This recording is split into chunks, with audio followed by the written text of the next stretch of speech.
Today, the 26th of February 2024, uh, I, on behalf of Coordinating Committee on Manipur Integrity, is today in New Delhi,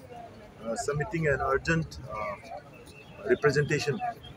from Coordinating Committee on Manipur Integrity to the Honorable Prime Minister of India regarding the extension of suspension of operation in Manipur. And we have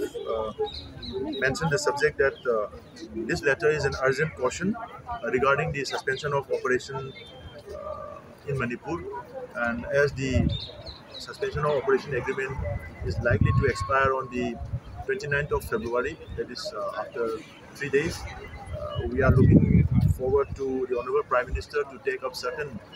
decision that it should not be extended at any cost, because we have submitted a list of incidents where the suspension of operations ground rules are being completely violated by the signatory groups from the Kuki militants organization, and therefore we have appealed that the recent violence that's happening in Manipur is being primarily caused by several actors of the armed cadres belonging to the suspension of operation groups, and we have submitted this memorandum today to the Prime Minister's office for an urgent initiative to be taken up by the Government of India, and I am here in New Delhi submitting this memorandum.